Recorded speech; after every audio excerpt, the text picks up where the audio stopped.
নমস্কার, দেখছেন নিউজ 18 বাংলা। আপনাদের সঙ্গে রয়েছে আমি পাইলিশের। শুরুতেই নজর রাখতে হচ্ছে জীবনতলায়, কারণ জীবনতলায় শুট আউটে চুচুরাজক। জীবনতলায় গুলি চালানোর ঘটনায় গ্রেফতার 3 জনের মধ্যে রয়েছে চুচুড়া কাণ্ডের মূল অভিযুক্ত বিশাল দাস। কয়েকদিন আগেই চুচুড়ার অপহরণ করে খুন করা হয় বিষ্ণু মাল নামে এক যুবককে। পরে তাঁর খণ্ড বিখণ্ড দেহ উদ্ধার হয়। ঘটনায় ত্রিকোণ প্রেমের তত্ত্ব সামনে আসে। তারপর থেকেই পলাতক ছিল বিশাল।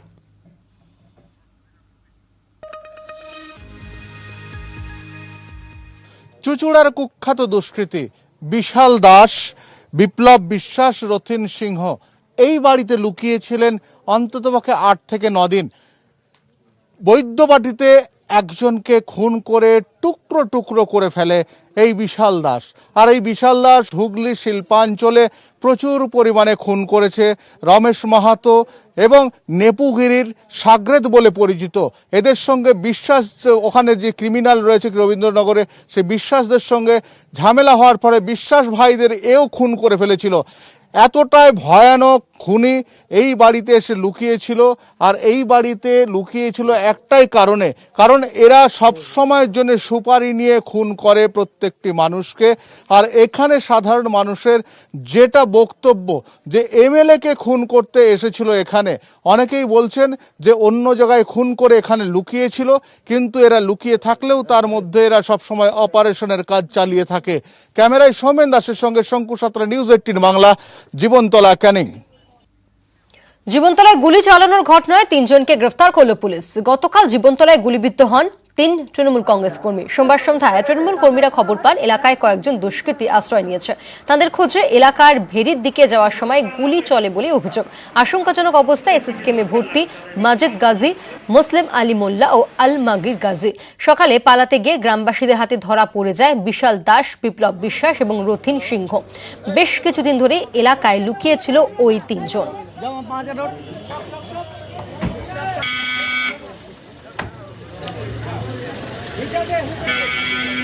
তারপরে কুতুবুদ্দিন শেখের একটা মাঠে ঘের আছে, ঘেরে মানে আলাইতে আমরা দেখতে গিয়েছি। দেখতে যাওয়ার পরে গুলি করেছে। কুতুবুদ্দিন শেখে পাওয়া যাচ্ছে না, নিখোঁজ। একজনের লেগেছে বুকে, এরকম জায়গায় থেকে লেগে পিছন থেকে বেরিয়ে গেছে। আরেকজনের ওরতে লেগেছে, আর আরেকজনের পেটে লেগেছে। এমনি এমএলএ সাহেব যেখানে ডাকে আগে মানে মিটিং টিটিং, সেখানে সব জায়গায় টিএমসি পার্টি। গ্রামবাসীদের দাবি ছিল শওকত মোল্লা তৃণমূল বিধায়ক, তিনিই টার্গেট ছিলেন। কুতুবের বাড়িতে প্রায় 8-10 দিন এখানে থাকা আসা যাওয়া করেন। এই দুর্গাপূজার মাঠে ওখানে ভ্যানে করে 3 জন করে প্রত্যেক দিন বসতো, বসে টিফিন যা করতে করতে বাদবাকি টাইম চলে যেত। ওরা উদ্দেশ্য আমাদের এমএলএ মারতে এসেছিল। আচ্ছা, আমাদের এমএলএ জানে অন্য জায়গায় মিটিং ছিল, সেখান থেকে ওরা দুষ্কৃতীরা এখান থেকে 6 ঘন্টা যেখান থেকে ওই রাস্তা দিয়ে আসবে, ওই সাইড থেকে ওই এখান থেকে দুষ্কৃতীরা এখান থেকে যাবে, গিয়ে এমএলএ কে মারবে। গোটা ঘটনায় বিজেপির দিকে অভিযোগের আঙুল শাসক দলের, যদি অভিযোগ অস্বীকার করেছে বিজেপি। তৃণমূল কংগ্রেসের গোষ্ঠীদ্বন্দ্বে গুলি বলে পাল্টা অভিযোগ গেরুয়া শিবিরের। আমরা একসঙ্গে টিএমজি করি সবাই, এখানে অন্য কোনো বিরোধী দল নেই। আমাদের এই এলাকার মানে এমএলএ হচ্ছে আমাদের হোম এলাকা, মানে এটা হচ্ছে সব টিএমজি, ক্যানিং টু ব্লক সমস্ত টিএমজি আমাদের। এখানে কোনো বিরোধী দল আমরা দেখি না। তো কুতুব তো বিরোধী দল নয়, এটা আমরা জানি। ঘটনাটা হলো এটা একদম পূর্ব পরিকল্পিত, এটা একদম প্ল্যানিং। কারণ যে 3 জন ইতিমধ্যে ধরা পড়েছে উইথ আর্মস, তারা সম্পূর্ণ হুগলির চুচুড়ার বাসিন্দা এবং মোস্ট ক্রিমিনাল। সেই জায়গায় দাঁড়িয়ে সেই এলাকায় অস্থিরতা তৈরি করো, সেই এলাকায় খুন খারাপি করিয়ে দিয়ে একটা মানে পরিস্থিতিটা জটিল করে দাও। বিজেপি আশ্রিত সমাজ বিরোধী, এটা সম্পূর্ণ বিজেপির পরিকল্পিত ঘটনা বলে আমার অন্তত মনে হচ্ছে। পশ্চিমবাংলায় গুন্ডা মস্তান সমাজ বিরোধীরা লাফিয়ে বেড়াচ্ছে এবং তারা টিএমসির মধ্যেও আছে। যা হচ্ছে এখন টিএমসির গোষ্ঠীকন্দল, ভাগ বাঁটোয়ারা নিয়ে লড়াই, তাতে খালি সাধারণ কর্মী নয়, এমএলএকেও টার্গেট করা হচ্ছে। এমএলএ মারা গেছে, চেয়ারম্যান মারা গেছে, কাউন্সিলর, পঞ্চায়েত, কেউ বাকি নয়। মালদার চাঁচলে শুট আউট, গুলিতে মৃত্যু একজনের। জমি বিবাদের জেরেই 2 প্রতিবেশীর মধ্যে সংঘর্ষ, জমির বেড়া দেওয়া নিয়ে বচসার সূত্রপাত। তখনই সুকবার আলী ও বাবলু আলী গুলি চালায় বলে অভিযোগ। মরবেস আলীর মৃত্যু হয় ধারালো অস্ত্রের কোপে। পরিবারের আরো একজন জখম হয়েছেন, অভিযুক্তই পলাতক। আমি ওখানে বসবাস করে আছি। আর তারপরে কি করছে ওরা? ওরা এখন জবরদখল করতে, ও বলছে আমার বাবার, আমার জায়গা, এটা আমার জায়গা। মানে জমি দখলকে কেন্দ্র করে এরকম হয়েছে? হ্যাঁ, জমি দখলকে কেন্দ্র করে এভাবে হয়েছে। আচ্ছা, যেই মেরেছে ও আপনার কে হয়, প্রতিবেশী না আত্মীয়? প্রতিবেশী। প্রতিবেশী। কি নাম ওর? সুকবর আলী, বাবলু হোসেন, মান্নান আলী আচ্ছা, আর সাগর হোসেন। ওদের হাতে পিস্তল ছিল? পিস্তল ছিল, আসবা ছিল। দুর্গাপুর তাপবিদ্যুৎ কেন্দ্রে চত্বরে বিস্ফোরণ, মৃত এক ঠিকা শ্রমিক, আহত আরো এক। দুর্গাপুর তাপবিদ্যুৎ কেন্দ্রে বিস্ফোরণ, এই নিয়ে কথা বলবো। আমাদের সঙ্গে রয়েছেন আমাদের প্রতিনিধি জয়ন্ত বিশ্বাস। জয়ন্ত, কিভাবে এই বিস্ফোরণ ঘটলো? দেখো, দুর্গাপুর তাপবিদ্যুৎ কেন্দ্রের 7 নম্বর যে গেট আছে, সেই গেটের সামনেই ঘটনাটা ঘটেছে। তাপবিদ্যুৎ কেন্দ্রের যে সীমানা প্রাচীর আছে তার ভেতরে, যেটা জানা গেছে, দুজন ঠিকাকর্মী সেখানে জঙ্গল শাখায় কাজ করছিল। সে সময় হঠাৎ বিস্ফোরণ ঘটে এবং বিস্ফোরণের যে শব্দ এবং এতটাই বেশি ছিল যে ওম প্রকাশ চৌহান নামে একজন, মানে তার শরীরে বিভিন্ন অঙ্গ প্রত্যঙ্গ প্রায় মানে যথেষ্ট বেশি আঘাত লাগে এবং আরেকজন ঠিকা শ্রমিক ছিল, তারও আঘাত লাগে। ওম প্রকাশ চৌহানের ঘটনাস্থলেই মৃত্যু হয় এবং অন্যজনকে হাসপাতালে স্থানান্তরিত করা হয়েছে, গুরুতর অবস্থায় তার চিকিৎসাধীন। দুর্গাপুরের কোকরান থানা পুলিশ ঘটনাস্থলে পৌঁছেছে, ঘটনা তদন্ত শুরু করেছে।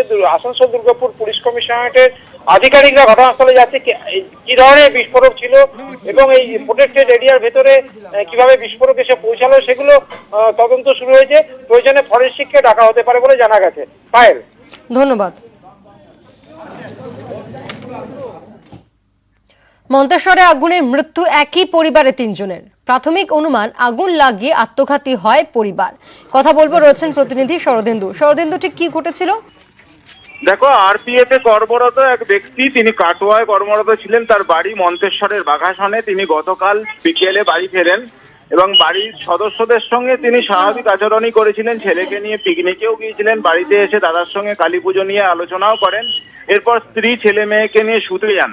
ভোরবেলা তার 10 বছরের শিশুকন্যা, সে ফোন করে আত্মীয়দের জানায় ঘরের ভেতরে আগুন লেগেছে, সকলেই পুড়ে গেছে। এরপরে বাড়ির সদস্যরা তাকে উদ্ধার করতে পারলেও বাকিদের মৃত অবস্থায় উদ্ধার করা হয়। অর্থাৎ ওই আরপিএফ কর্মী, তার স্ত্রী এবং 8 বছরের সন্তানকে মৃত অবস্থায় উদ্ধার করা হয় এবং ওই 10 বছরের শিশুকন্যাকে বর্ধমান মেডিকেল কলেজ হাসপাতালে ভর্তি করা হয়েছে। পরিবারের সদস্যরা মনে করছেন যে একসঙ্গে গায়ে আগুন লাগিয়েই এই ঘটনা ঘটিয়েছেন। যদিও কেন এই আত্মহত্যা তা কিন্তু বুঝে উঠতে পারছেন না কেউ, কারণ তার মধ্যে কোনো রকম অস্বাভাবিকত্ব দেখা যায়নি। ঘটনা তদন্ত শুরু করেছে মন্তেশ্বর থানার পুলিশ। ধন্যবাদ। আমি তো ভোরবেলায় তখন এই 3:45 এরকম হবে, আমার দাওটা এসে ফোন করে জানলা দিয়ে ডাকছে, ও বৌদি বৌদি রিমঝিম ফোন করেছে, ওপরে বলছে দরজা খুললে ওকে বার করতে, ওর বাবা মা সবাই মরে গেছে। তখন আমরা ছুটতে ছুটতে ওপরে যাই। আব্দুল মোমিনের গোপন ডেরার খোঁজ, এনআইএ জালে আরো এক সন্দেহভাজন জঙ্গি। আল কায়দা জঙ্গি সন্দেহে ধৃত আব্দুল মোমিন মন্ডল, দফায় দফায় জেরা পর্ব চলছে তার। কথা বলবো, আমাদের সঙ্গে রয়েছেন প্রণব। প্রণব, গোপন ডেরার খোঁজ, সেক্ষেত্রে কতদিন ধরে এখানে ডেরা গেড়েছিল এই জঙ্গিরা, কি জানা যাচ্ছে? দেখো, আব্দুল মোমিন মন্ডল তোমার দমকলের যে রায়পুর, সেখানেই তোমার একটা মাদ্রাসা তৈরি, একটা তোমার পাঠশালা তৈরি করেছিল, শিশু শিক্ষা নিকেতন। এবং সেই শিশু শিক্ষা তোমার আড়ালেই কিন্তু সেখানে যে সমস্ত জঙ্গিদের তাদের গোপন বৈঠক চলতে বলে কিন্তু কেন্দ্রীয় গোয়েন্দা সংস্থারা জানতে পেরেছে এবং এখানে দীর্ঘ 5 বছর ধরে এই মাদ্রাসা তৈরি করেছে এবং সেই মাদ্রাসাতে বিভিন্ন জনের কাছ থেকে টাকা পয়সাও সংগ্রহ করেছে এবং তার যে সমস্ত স্লিপ, সেই টাকা তোলার যে রসিদ, সেই রসিদও কিন্তু বিভিন্ন তার তথ্য, সেগুলো কিন্তু কেন্দ্রীয় গোয়েন্দারা হাতে পেয়েছে। এবং এর আগে আমরা দেখেছি মাসখানেক আগে যে 6 জন জঙ্গিকে ধরেছিল এবং তারা বিভিন্ন সময় এই দমকলের যে রায়পুরের যে শিশু শিক্ষা নিকেতন, সেখানে কিন্তু বিভিন্ন সময় এসে গোপন বৈঠক করতে বলে কিন্তু তারা জানতে পেরেছে। এবং তাকে যে গত 2 দিন আগে তাকে যে গ্রেফতার করার পর তার কাছ থেকে কিন্তু আরো তথ্য বের করার জন্য তাকে জিজ্ঞাসাবাদ করছে এবং সেখান থেকে যে রানীনগরে আরো 2 জন জঙ্গি ধরা পড়েছিল, তাদের সঙ্গে যোগাযোগ ছিল বলেও কিন্তু জানতে পেরেছে। এছাড়া পাশেই যে আরো একটি তোমার ছোট বাচ্চাদের পড়াশোনার জন্য যে পাঠশালা ছিল, সেখানেও তাদের সঙ্গে কি যোগাযোগ আছে, সেই সমস্ত যোগাযোগ ব্যবস্থাগুলো কিন্তু খতিয়ে দেখছে কেন্দ্রীয় গোয়েন্দা সংস্থা। ধন্যবাদ।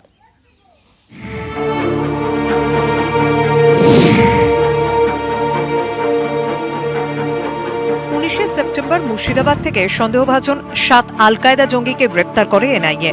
ধৃত আবু সুফিয়ানের বাড়িতে গোপন কুঠুরি থেকে উদ্ধার হয় বোমাও। এবার মুর্শিদাবাদ থেকে দিল্লি এনআইএর জালে আরও এক সন্দেহভাজন জঙ্গি। ধৃতের নাম আব্দুল মমিন মণ্ডল। এনআইএ সূত্রে খবর, সেপ্টেম্বরে ধৃত সন্দেহভাজন জঙ্গিদের জেরায় মমিনের নাম পাওয়া যায়। মমিন রানীনগরের নজরানা গ্রামের বাসিন্দা।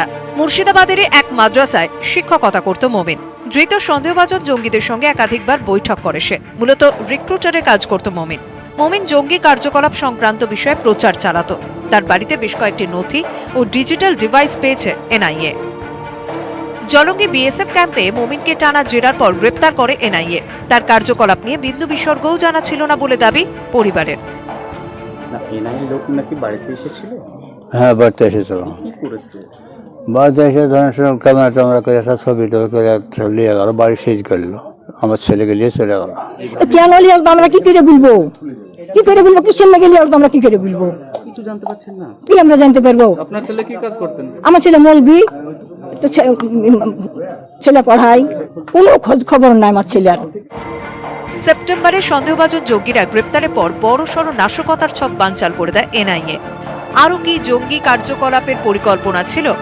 আব্দুল মমিনকে জেরা করে আরও তথ্য পেতে চাইছেন গোয়েন্দারা। অনুপ চক্রবর্তী ও রকিবুল মণ্ডলের সঙ্গে প্রণব বন্দ্যোপাধ্যায়, নিউজ 18 বাংলা, মুর্শিদাবাদ। চীনা মাঞ্জায় মরণ ফাঁদ, ফের মা উড়ালপুলে চীনা মাঞ্জায় দুর্ঘটনা। এবার চীনা মাঞ্জায় এক পুলিশ কর্মী আহত। সায়েন্স সিটি থেকে পার্ক সার্কাস যাওয়ার পথে দুর্ঘটনা। আহত পুলিশ কর্মী ন্যাশনাল মেডিকেলে ভর্তি। মা ব্রিজে চীনা মাঞ্জায় আহত এক ব্যক্তি। কলকাতা পুলিশের কর্মী এক ব্যক্তি সায়েন্স সিটির দিক থেকে মূলত এই রাস্তা ধরে পার্ক সার্কাস 7 পয়েন্টের দিকে যাচ্ছিলেন। সোমবার বিকেলবেলা নাগাদ তিনি যখন যাচ্ছিলেন, হঠাৎই মা ব্রিজের মাঝামাঝি আসার পরই তিনি মনে করেন তার গলায় কোনো সুতো লেগেছে। তিনি বুঝতে পান যে চীনা মাঞ্জায় তিনি আহত হয়েছে। সঙ্গে সঙ্গে এখানে তিনি দাঁড়িয়ে পড়েন এবং পুলিশ দূর থেকে দেখতে পায়। ঘটনাস্থলে পুলিশ আসে, তাকে হাসপাতালে নিয়ে যায় এবং তারপরই পুলিশ তাকে হাসপাতালে ভর্তি করে। ক্যামেরা অরবিন্দ প্রসাদের সঙ্গে সুশোভন ভট্টাচার্য, নিউজ 18 বাংলা। শেষ হয়নি, আর তাই এবার কালী পুজো, জগদ্ধাত্রী পুজো, ছট পুজোতেও যথেষ্ট ভিড় হয়। নো এন্ট্রি চেয়ে হাইকোর্টে জনস্বার্থ মামলা দায়ের।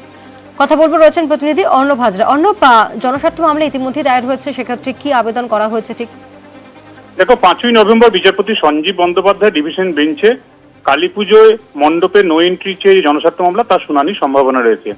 জনস্বার্থ মামলাকারী দুর্গাপুজোয় যেমন মণ্ডপে ভিড় আটকাতে যিনি মামলা করেছিলেন হাওড়ার বাসিন্দা অজয় কুমার দে, একই রকম ভাবে তিনিও চাইছেন কালী পুজো, জগদ্ধাত্রী পুজো এবং ছট পুজো, এই মুহূর্তে পুজোর যে মরশুম রয়েছে এই মরশুমে কোনো মণ্ডপেই যাতে এই দুর্গাপুজোর মতো অনুরূপ নির্দেশ কলকাতা হাইকোর্ট দেয়, কারণ করোনা রুখতে এটা এই মুহূর্তে প্রয়োজনীয়। ইতিমধ্যে দুর্গাপুজোর পর বেশ কিছু জায়গা থেকে খুব উদ্বেগজনক চিত্র দেখা যাচ্ছে করোনা, এবং সেক্ষেত্রে করোনার এই আশঙ্কাটা আরো উড়িয়ে দেওয়া যাচ্ছে না, কারণ সেটা আরো বাড়তে পারে। এই জায়গা থেকেই আজ বিচারপতির ডিভিশন বেঞ্চে, সঞ্জীব বন্দ্যোপাধ্যায় ডিভিশন বেঞ্চে বিষয়টি উল্লেখ করে লিভ নেওয়া হয়েছে এবং 5 তারিখ এই মামলাটি শুনানির জন্য আসবে। ধন্যবাদ অর্ণব। কেন্দ্রের বিরুদ্ধে পথে ভারতীয় মজদুর সংঘ। বারাসতে জেলা শাসকের দফতরের বাইরে বিক্ষোভ, এ নিয়ে কথা বলবো। আমাদের সঙ্গে রয়েছেন প্রতিনিধি রাজশ্রীরা। রাজশ্রী, ঠিক কি দাবি তাদের এবং এখন কি বিক্ষোভ চলছে এখনো? দেখো, বিক্ষোভ জেলা শাসকের কাছে স্মারকলিপি জমা দেওয়ার পরেই তারা চলে যায়, কিন্তু যাওয়ার আগে তারা যেটা বলে সেটা কিন্তু তুমি জানো যে ভারতীয় মজদুর সংঘ হচ্ছে সারা দেশে আরএসএস এর শ্রমিক সংগঠন, এবং তারা কেন্দ্রের শ্রম আইন, যেটা সম্প্রতি কেন্দ্র সরকার সংস্কার করেছে, এবং আগে যেখানে নিয়ম ছিল যে 300 জন শ্রমিককে নিয়ে কারখানায় হঠাৎ করে বন্ধ করা যাবে না, সেখানে 100 জনের নামিয়ে নিয়ে আসা হয়েছে, তার বিরুদ্ধেই তারা সোচ্চার হয়েছেন। এবং তাদের দাবি যে তারা দেশ জুড়ে কেন্দ্রীয় আইনের বিরুদ্ধে চেতনা বাড়াবার জন্য বিভিন্ন জায়গায় আন্দোলন করে আসছে, এবং তারই অঙ্গ হিসাবে আজকে উত্তর 24 পরগনা জেলায় জেলা শাসকের দপ্তরের সামনে বিক্ষোভ দেখায় এবং তারা সেখানে স্মারকলিপি জমা দেয়। একই সঙ্গে নন্দীগ্রামে আন্দোলন করতে গিয়ে তারা আক্রান্ত হয়েছিল, তারও তারা দোষীদের সাজার দাবি করেছে। ধন্যবাদ। মোদী সরকার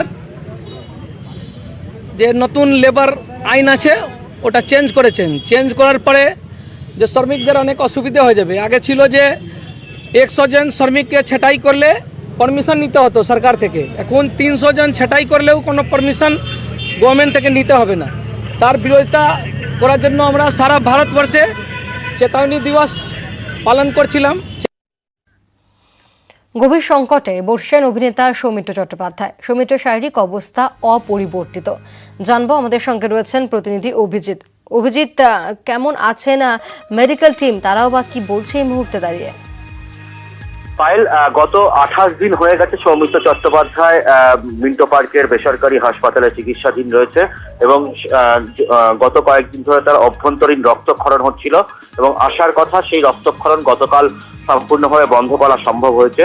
কারণ গতকালই তার একটা অপারেশন, ছোট অস্ত্রোপচার করা হয়েছে এবং সেই অস্ত্রোপচারের মাধ্যমে যেখানে উৎসস্থল, সেই উৎসস্থলটাকে ব্লক করা গেছে বা সিল করা সম্ভব হয়েছে এবং চিকিৎসকেরা বলছেন যে এই রক্তক্ষরণ নিয়ে তারা অত্যন্ত চিন্তায় ছিলেন। সেই রক্তক্ষরণটা বন্ধ করায় অনেকটা তারা সাময়িক স্বস্তিতে বলা যেতে পারে এবং হিমোগ্লোবিনের মাত্রাটা যেটা ওঠানামা করছিল সেটাকেও কিছুটা হলেও স্টেবল করা গেছে, অর্থাৎ স্থিতিশীল করা গেছে। তবে তার চেতনা অর্থাৎ কনসাসনেসটা একদমই প্রায় নেই, অর্থাৎ গত 28 দিন ধরে তার কনসাসনেস প্রায় নেই বললেই চলে। সেটা নিয়ে তারা সব থেকে চিন্তিত এবং তার জন্যই তারা স্নায়ু বিশেষজ্ঞদের সঙ্গে কথা বলছেন এবং যেখানে ওষুধের দ্বারা সেইভাবে কিন্তু এখনো এই স্নায়ুর তার যে চেতনাটা সেটা খুব একটা জাগ্রত হয়নি, সেটা চিকিৎসকদের ভাবিয়ে তুলেছে। তবে পাশাপাশি সব থেকে বড় কথা যেটা যা পরিস্থিতি, তবে চিকিৎসকরা এখনই হাল ছাড়তে নারাজ। তবে তারা বলছেন যে খুব দ্রুত তারা সৌমিত্র চট্টোপাধ্যায় পায়। আজ কি কোনো রকম পরীক্ষা হওয়ার কথা রয়েছে? গতকালও তার ব্লাড ট্রান্সফিউশন করা হয়েছিল, কারণ যেহেতু তার হিমোগ্লোবিনের মাত্রা কমে যাচ্ছিল, তার ফলে আজকে দেখা হচ্ছে যে হিমোগ্লোবিনের মাত্রা যদি স্বাভাবিক থাকে তাহলে আর ব্লাড ট্রান্সফিউশন করা হবে না, নতুবা আবারও ব্লাড ট্রান্সফিউশন করা হবে, অর্থাৎ 3 ইউনিট হয়তো ব্লাড দেওয়া হতে পারে এবং পাশাপাশি তার রুটিন টেস্ট গুলো করা হবে। তবে এই মুহূর্তে তার 3 বার ডায়ালিসিস করা হয়েছে, নতুন করে আর ডায়ালিসিস করার চিন্তা ভাবনা এক্ষুনি করছেন না চিকিৎসকরা। ধন্যবাদ Abhijit. Not bleeding anymore, but still the hemoglobin has been low despite blood transfusion. Cardiovascular conditions, blood pressure, heart rate, everything are not that bad. It's been stable. Didn't have to do any dialysis anymore today after so many days with complications, problems, comorbidities and non-improvement of the neurological condition. With an age of 85, it is always very difficult to get the best outcome. We need your support and pray for his recovery.